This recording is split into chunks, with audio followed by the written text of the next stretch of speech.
શિક્ષણ મંત્રીના આકરા તેવર શિક્ષણ મંત્રી કુબેર ડિંડોરનું નિવેદન કૌભાંડમાં સંડોવાયેલા શિક્ષકો સામે થશે કાર્યવાહી 4 શિક્ષકોને નોટિસ પાઠવી છે કૌભાંડ અંગે શિક્ષણ વિભાગનો હકીકતલક્ષી રિપોર્ટ બાકી શિક્ષણ વિભાગ અને પોલીસની રિપોર્ટની કામગીરી ચાલુ છે રિપોર્ટ આવ્યા પછી વધુ કાર્યવાહી કરાશે કુબેર ડિંડોરે વધુમાં કહ્યું છે કે જે કોઈ શિક્ષકોની સંડોવણી સામે આવશે તેમની સામે કાયદાકીય પરિભાષામાં કાર્યવાહી થશે જ શિક્ષણ વિભાગ આવા શિક્ષકોને છાવરવાનું કામ નથી કરતું દોષિત જણાય તેમને ઘર ભેગા કરીશું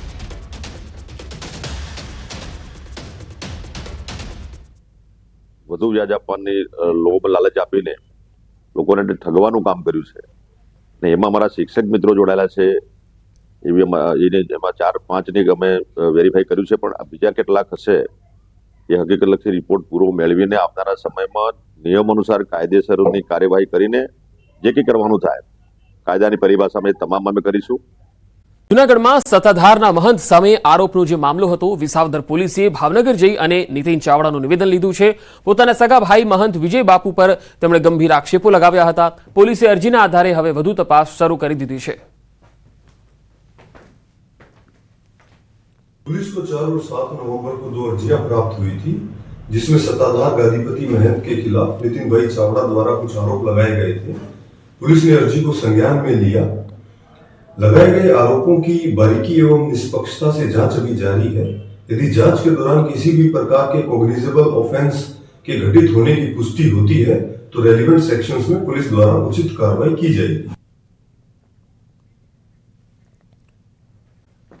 થરાદ નજીક ગઢસીસર કેનાલમાં બોલેરો કાર ખાબકી ગઈ જેમાં એક વ્યક્તિનું મોત થયું છે યુવકે કારના સ્ટીયરિંગ પરનો કાબુ ગુમાવી બેસતા કાર કેનાલમાં ખાબકી ગઈ જો કે કાર સાથે કેનાલમાં ડૂબેલા યુવકે બચવા માટે બૂમો તો પાડી પરંતુ આસપાસ કોઈ હાજર ન હતું જેથી યુવકનું મોત થયું જો કે કેનાલમાં બોલેરો તરતી હોવાનું ધ્યાનમાં આવતા જ સ્થાનિકોએ ઘટનાની જાણકારી મળતા થરાદ ફાયર વિભાગને સૂચના આપી ફાયર વિભાગે બોલેરો કાર બહાર કાઢી તો બોલેરોમાંથી નારોલી ગામના યુવકનો મૃતદેહ મળી આવ્યો આ ઘટનાને પગલે લોકોના ટોળેટોળા એકત્ર થયા મૃતદેહને મૃતકના પરિવારને સોંપાયો છે પરિવારમાં યુવકના મોતને લઈ માતમ છવાઈ ગયો છે ભોજન ખાતા પહેલા ચેક કરી લેજો વલસાડમાં હોટલમાં ખીચડીમાંથી વંદો નીકળ્યો છે ગ્રાહકે વિડીયો પણ વાયરલ કર્યો નેશનલ હાઈવે 48 પર પારનેરા ગામ નજીક આવેલી હોટલનો આ બનાવ છે ગ્રાહકે મંગાવેલી ખીચડીમાંથી વંદો નીકળ્યો 365 ગ્લોબલ કિચન નામની આ હોટલ હતી જ્યાં ગ્રાહકે હોબાળો મચાવ્યો હતો હોટલ વિરુદ્ધ ફૂડ વિભાગમાં કાર્યવાહી કરાઈ ફૂડ વિભાગે આ મામલે તપાસ હાથ ધરી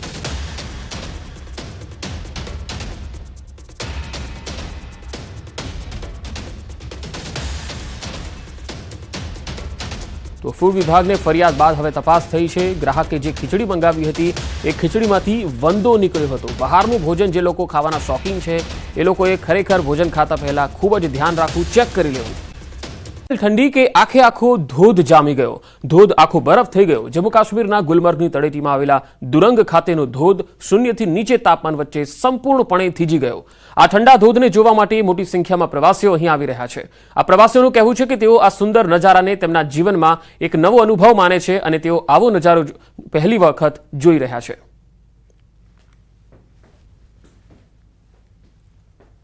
न्यूज़ 18 में आपका खैर मतलब मैं हूं मुनीर हुसैन हुर्रा आज हम दंग में हैं माइनस टेम्परेचर की वजह से यहाँ का जो मशहूर वाटरफॉल है और ये मुकम्मल तौर पे जम गया है और ये तस्वीरों में आप देख रहे हैं किस तरह से वाटरफॉल जो है और जो आइस क्रीज है यकबस्ता है किस तरह आवेजान है और मुकम्मल तौर पे ये वाटरफॉल जो है जम गया है और बहुत सारे टूरिस्ट जो है इस वाटरफॉल को देखने के लिए यहाँ आते हैं और यहाँ से खूबसूरत यादें लेकर चले जाते हैं तस्वीर उठाते हैं कि किस तरह से यहाँ की खूबसूरत तस्वीर जो है किस तरह से खूबसूरत ये द्रंग का जो वाटरफॉल है पूरे मुकम्मल तौर पे जम गया है मैम यहाँ पे वाटरफॉल जो है जम गया है और आपने कभी देखा था ऐसा कि माइनस टेम्परेचर में इस तरह की नज़ारे नहीं जी हमने फर्स्ट टाइम देखा है कि इतना स्नो है और वाटरफॉल जम गया है बहुत ही मज़ा आ रहा है ठंड के मज़े ले रहे हैं गुलबर्ग कश्मीर में बहुत ही अच्छा लग रहा है यहाँ पे आके क्या कुछ मैसेज देना चाहते हैं सब टूरिस्ट को आना चाहिए इंडिया की रेयर ब्यूटी है heaven on earth rightly said that is there in Kashmir so everyone I request that please come to Kashmir and make India tourism proud that we also have such a nice place in India. India में जब इतना कोहिनूर का हीरा जैसी जगह है ये सबको आना चाहिए लोग स्विट्जरलैंड जाते हैं, कोई बाकू जा रहा है, कोई कहीं जा रहा है। जब इतने ही जन्नती जैसी जगह अपने हिंदुस्तान में है, हिंदुस्तान का ताज है, सबको आना चाहिए यहाँ पे। તો જમ્મુ કાશ્મીરમાં હિમવર્ષા અને ભારે ઠંડીને કારણે સામાન્ય જનજીવન પ્રભાવિત થઈ રહ્યું છે। ત્યાં લપસણા રસ્તાઓ અને જળાશયોના કારણે લોકોનું જીવન મુશ્કેલ બની ગયું છે। લપસણા રસ્તાઓને કારણે ઘણી વખત અકસ્માત પણ જે છે એ જોવા મળી રહ્યા છે। ઘણા લોકો ઘાયલ પણ થઈ રહ્યા છે। રસ્તાઓ પર પાણી અથવા બરફ એવી રીતે જમા થાય છે કે તેના પર ચાલવું જોખમી બની જાય છે। તસવીરોમાં જોઈ શકો છો આપ પણ કે કેવી રીતે વાહનો રસ્તા પર નાચતા દેખાઈ રહ્યા છે। લોકો ખાસ કરીને બાળકો પણ ચાલતી વખતે નાટકીય રીતે પડી જાય છે। બરફમાં થોડા ડગલા ચાલવું પણ પહાડ પાર કરવા જેવું લાગી રહ્યું છે। बहुत मुश्किल होता है सर इस पे चलना, क्योंकि पूरी तरह जम चुका है। जहाँ तक आप भी देख रहे हो पूरी तरह जमा है, इसमें बहुत मुश्किल होता है चलना। बहुत सारे मुश्किल आता है यहाँ पे। जैसा यहाँ पे रोड है, इसमें थोड़ा सा अगर कुछ नमक शमक डालना होता है, यहाँ पे जो भी टूरिस्ट आता है सबका यहाँ पे स्लिप होता है। किसी का टंग टूट जाता है, किसी का कुछ हो जाता है, इसीलिए यहाँ पे थोड़ा सा अगर कुछ नमक शमक इसमें डालते थे ये पूरा रोड क्लियर होता था। यहाँ पे बहुत प्रॉब्लम होता है चलने में। देखो कितना स्लिपरी रोड है यहाँ। गाड़ी चलाने में क्या करना पड़ता है? बात ही मत करो, चेन लगाकर भी गाड़ी भाग जाता है इसके ऊपर। कम से कम अगर गुलमर्ग रोड को ये नमक डालता है, यहाँ भी उनको डालना चाहिए। अगर कोई नीचे गिर जाएगा उसका हड्डी खत्म हो जाएगी यहाँ पर। बहुत थोड़ा मुश्किल तो है, स्पेशली माता जी को थोड़ा तो एज हो गया है ना। बहुत मुश्किल। आप पायलगांव से आए, उधर भी यही हाल है। एक दूसरे का हाथ पकड़कर सहारा बनना पड़ता है। वही बर्फबारी होती है तो हम एक एडवाइजरी इशू करते हैं जिसमें हम ये एंटी स्किड चेन्स गाड़ियों पे बांधना लाजमी करार देते हैं, जो इफेक्टिवली मॉनिटर होता है पुलिस से, जम्मू कश्मीर पुलिस से और ट्रैफिक पुलिस से।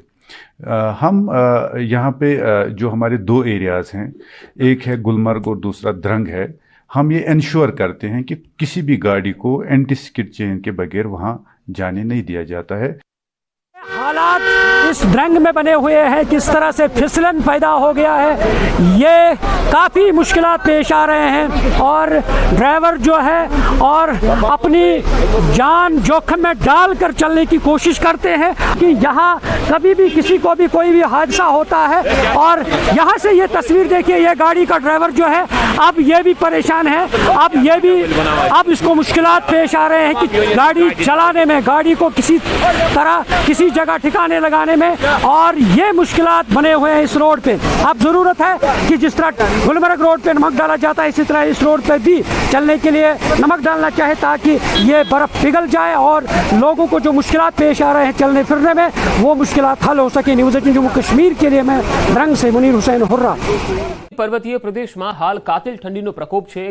ગગડતા પારાથી નદી નાળા પણ બરફ થઈ ગયા છે। હિમાચલ પ્રદેશના મનાલી સહિતના ઉપરવાસમાં ઠંડીનો પ્રકોપ પણ વધી રહ્યો છે, જે ખાણોમાં તાપમાન વધવાના કારણે ખીણની નદીઓ અને નાળાઓ થીજી જવા लाग्યા છે। ડિસેમ્બરનો અડધો મહિનો પસાર થઈ ગયો, પરંતુ હજુ સુધી મનાલી અને આસપાસના વિસ્તારોમાં પૂરતી હિમવર્ષા થઈ નથી, જેના કારણે ખીણમાં સતત ઠંડી વધી રહી છે।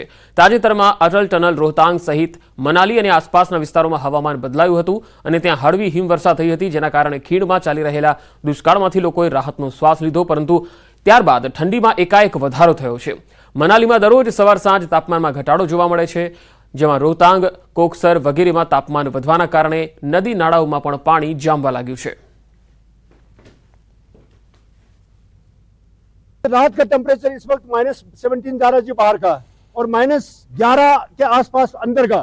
जिस कमरे में आपने हीटिंग वगैरह नहीं लगा रखा हो उस कमरे में ठीक है, आप थोड़ा सा कम है, लेकिन बाकी कमरों में -11 और बाहर का -17 का टेम्परेचर है।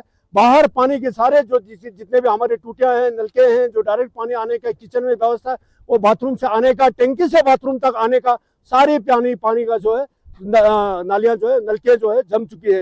पिछले महीने से ही जमना स्टार्ट हो गया था, और अभी सामने देख सकते हैं आप, पीछे नदी जो नाले हैं वो जम चुके हैं पूरी तरह से, और चंद्रा रिवर भी थोड़ा पूरा साइड में जम रहा है। और हमारे जो घरों के नलके हैं जिससे हमारा गुजर बसर होता है, वो भी नलके भी जमने लगे हैं।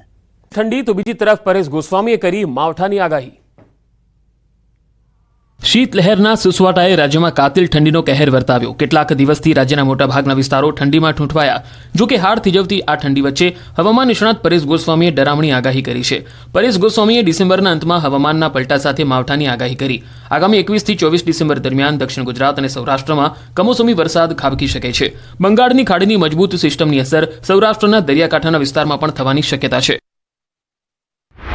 ડિસેમ્બરમાં પણ અમને લાગી રહ્યું છે કે કદાચ અમુક વિસ્તારને માવઠું અસર કરી શકે.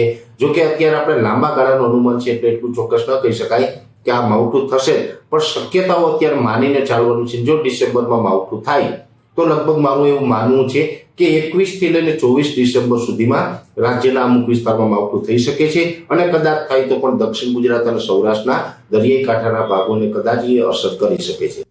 ઠંડી લોકો ઠૂંઠવાયા. નલિયામાં કોલ્ડ વેવ જેવી સ્થિતિ.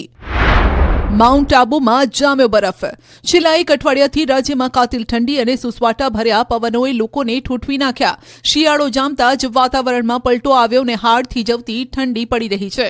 રાજ્યમાં મોટાભાગના સેન્ટરો પર લઘુત્તમ તાપમાન ઘટીને 15 ડિગ્રીની નીચે પહોંચી ગયું છે. આગામી દિવસોમાં પણ તાપમાન યથાવત રહેવાની સંભાવનાઓ વ્યક્ત કરાઈ છે. રાજ્યમાં નલિયા સૌથી ઠંડુ શહેર બન્યું છે.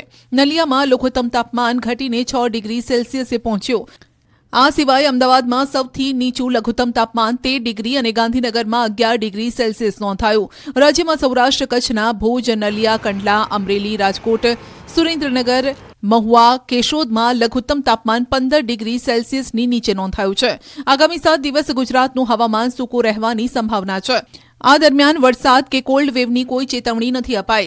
હવામાન વિભાગ અનુસાર 7 દિવસ રાજ્યમાં વાતાવરણ શુષ્ક રહેશે. પવનની દિશા ઉત્તર પૂર્વથી પૂર્વ તરફના પવનો ફૂંકાઈ શકે છે, જેને લઈ ઠંડીનો ચમકારો હજુ પણ યથાવત રહેશે.